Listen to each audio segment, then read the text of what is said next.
Well, welcome back to Finance Uncut. On today's episode, when Buffett bought silver.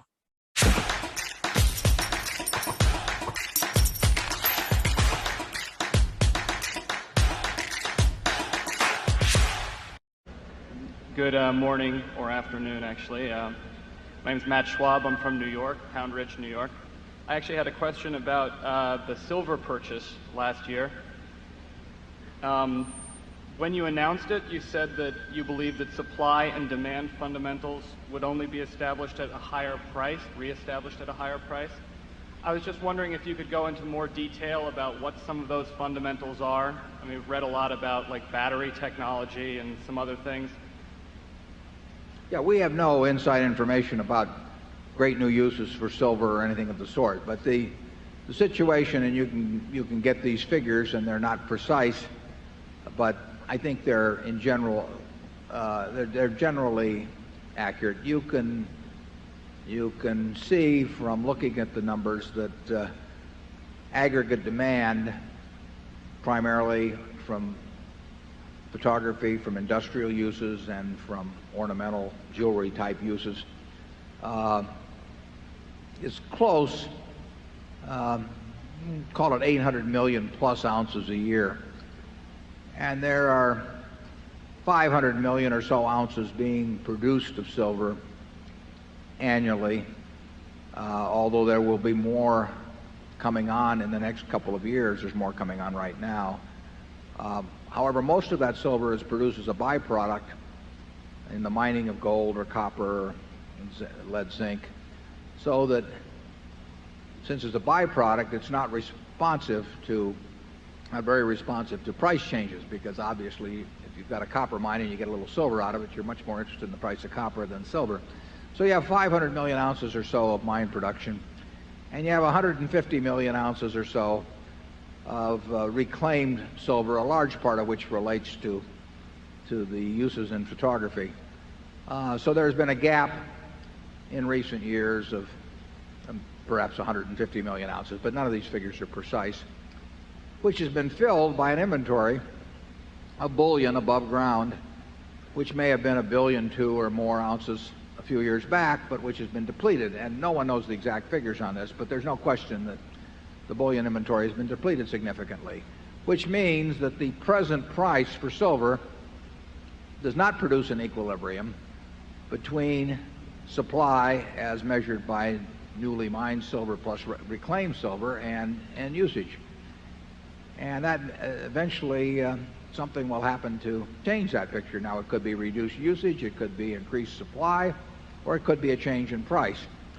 And that imbalance is sufficiently large that even though there is some new production coming on, and there's the threat of digital imaging that will reduce silver usage perhaps in the future in photography, but we think that that gap is wide enough so that it will continue to deplete inventories, bullion inventories, to the point where a new price is needed to establish equilibrium. And because of the byproduct nature, which makes the supply inelastic, and because the nature of demand, which is relatively inelastic, that we don't think that price change would necessarily be minor. It's interesting because silver has been artificially influenced for a long time. You saw that movie about it was William Jennings Bryan, who was editor of the Omaha World Herald and a congressman from Nebraska, and whose brother was governor of Nebraska, who was the big silver man, and they used to talk 16 to 1. The 16 to 1 ratio, I think, goes back to Isaac Newton when he was master of the mint. Charlie will know all about that because he's our Newtonian expert here. But that ratio had kind of mystical significance for a while. It didn't really mean anything. And in 1934, the government passed an act called the Silver Purchase Act of, surprisingly, 1934, which set an artificially high price for silver at that time, when production and usage was much less. And the U.S. government ended up accumulating 2 billion ounces of silver. Now, this was at a time when demand was a couple 100 million ounces a year, so you're talking 10 years supply. So there was an artificially high price for a while. By the early 1960s, that became an artificially low price of $1.29. And at that time, I could see the inventories of the U.S. government being depleted, somewhat akin to what inventories are being depleted now. And despite the fact that Lyndon Johnson and the administration said they would not demonetize silver, they did demonetize it, and silver went up substantially. That was the last purchase we had of silver, but I've kept track of the figures ever since.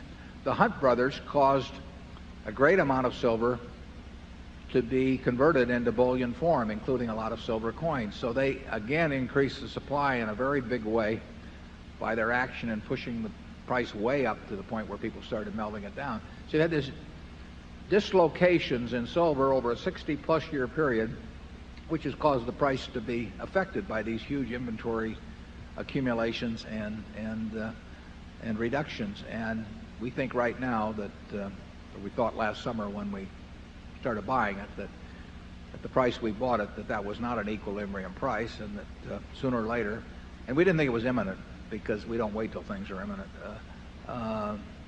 We were going to buy a lot of silver. We didn't want to buy so much as to really disrupt the market, however. We had no intention of replaying any Hunt scenario, so we wanted to be sure we didn't buy that much silver, but we liked it. Charlie? Well, I think this whole episode will have about as much impact on Berkshire Hathaway's future as Warren's bridge playing. We've got a line of activity where once every 30 or 40 years you can do something employing 2% of assets. This is not a big deal for Berkshire. The fact that it keeps Warren amused and yeah, I didn't like not doing counterproductive things. It makes me feel better about all those pictures that people take over the weekend. They all use a little bit of silver. At least it shows something that teaches an interesting lesson. Think of the discipline it takes to think about something for 3 or 4 decades, waiting for a chance to employ 2% of your assets. I'm afraid that's the way we are. It means there'll be some dull stretches. Right. Yeah, it's less than $1 billion in silver. It's $15 billion in coke. It's a non-event. It's $5 billion in American Express. I mean, it is close to a non-event, but if you see it there, at least it shows the human personality at work. Very peculiar personality, I might add. Reinforced by a partner. Yeah. So there you go, guys. Warren Buffett talking at his shareholders meeting, and you can see Charlie Munger playing bad cop there. But I'll put a link in the description to this article on SDBullion's website by James Anderson, where he talks about that time period of when Buffett bought, held, and eventually sold silver. It's a really, really good article, by the way. Gold has outperformed Berkshire Hathaway's share performance over the last 20 odd years. But yeah, it's a really, really good article that I highly recommend you guys click on the link below. This is the video that we just watched from the Berkshire Hathaway shareholders meeting.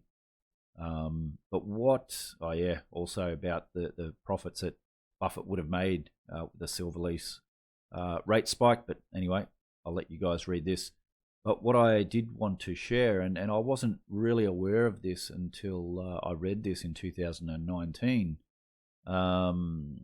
but just this part here, these 2 paragraphs. So allegations remain that in 2005, one of Buffett's conglomerate holding companies engaged in illegal transactions with AIG, and further still alleged that through market authority negotiations to follow ended with Warren and Charlie selling the 129.7 million ounce pile of silver bullion, which likely helped then begin the now largest silver ETF called SLV. This dubious silver ETF investment vehicle coincidentally started in the 2006 silver price era with a foundation of about 130 million ounces of silver supposedly backstopping it, none of which is deliverable to average SLV shareholders. Same retail shareholders who pay 0.5% fees yearly for the privilege of not owning silver bullion, rather unsecured silver price mimicking stock shares. Now, shout out to the Sprott Physical Silver Trust, PSLV, if you're going to buy ETFs, that's the one to buy because they actually buy physical bullion. And once you've got a minimum amount, you can actually request delivery of that. But to summarize all this, let's actually cut to a clip that James Anderson did last year on Palisades Gold Radio, where he explains this and a bit more. Absolutely, James. And as you're speaking about the real demand picture, you recently also highlighted that Leon Cooperman, along with Warren Buffett, they're both billionaires and they're getting into the precious metals industry. They're more interested in gold, obviously. But is this a sign of things to come? Are they basically just trying to hedge their risk by getting into gold because they're worried about who pays for the party when it's over? Yes, that's certainly a concern. I mean, Warren Buffett's one of the guys who used to run around saying, never bet against the United States. And right now he's basically betting against the United States, buying up companies in Japan, buying shares of conglomerates there who have small mining exposures. But, the Barrick thing was a big sign.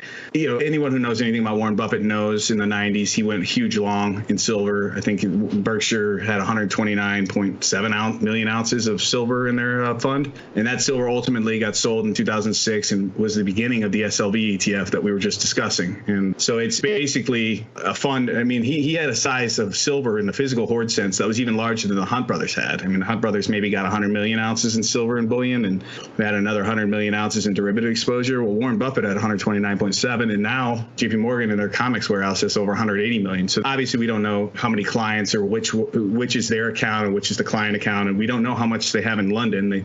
They probably have huge swaths of silver in London that no one knows about except for them, and they don't have to report that to anybody. It's not really transparent, but we've been watching the data for especially guys like Ted Butler and others have been watching the data for years and years and years, and they've been withdrawing a lot of silver from the ETF for years. So the hunch is that JP Morgan has a lot of silver and gold as well, and they've been hoarding it knowing that this turn was eventually going to come and to have it as an exposure for profit in the future. So they got it at a discount, and it's a safe long-term bet. I believe that's the way JP Morgan looks at it as well. It also helps them to control, and they can move the price up or down given the fact that they have so much physical to deliver if they were ever called upon to do so. So yeah, you have billionaires like Scott Menard. I mean, Scott Menard, he is what I would say is now essentially the bond king of Bill Gross used to be the bond king. Now Scott Menard's the bond king. Basically, he's the guy.